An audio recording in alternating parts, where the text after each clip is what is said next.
ଜୁଲାଇ 18, 1914। ପ୍ରଚଣ୍ଡ ଝଡ଼ଝଞ୍ଜା ସତ୍ତ୍ୱେ ଦୁଇଟି ଜିନିଷ ଅଚଞ୍ଚଳ ହୋଇ ରହିଯାଏ। ଏହି ସଂକଳ୍ପ ସମସ୍ତେ ଯେପରି ପ୍ରକୃତ ସୁଖ ଅନୁଭବ କରିପାରନ୍ତି। ତୋ ମଧ୍ୟରେ ରହିଛି ଯେଉଁ ସୁଖ ଆଉ ଏହି ଦୀପ୍ତ କାମନା, ତୋ ସହ ମୁଁ ଯେପରି ସମ୍ପୂର୍ଣ୍ଣ ଭାବେ ମିଳିତ ହୋଇଯାଇପାରେ, ଯେପରି ଏକ ହୋଇଯାଇପାରେ।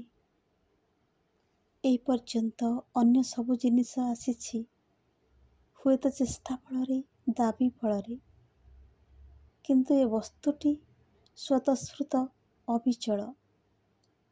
ଯେଉଁ ମୁହୂର୍ତ୍ତରେ ମନେ ହୁଏ ପାଦ ତଳୁ ମାଟି ଘୁଞ୍ଚି ଯାଉଛି, ସବୁ ବୋଧେ ବୁଡ଼ିଯିବ, ଠିକ୍ ସେତିକି ବେଳେ ଏହି ବସ୍ତୁ ତାର ଜ୍ୟୋତିର୍ମୟ ବିଶୁଦ୍ଧ ପ୍ରଶାନ୍ତ ରୂପ ନେଇ ଆସି ଦେଖାଦିଏ।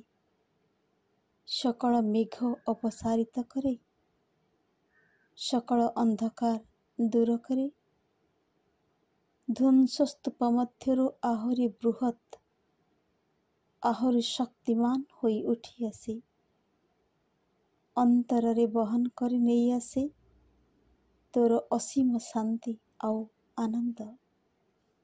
ମା।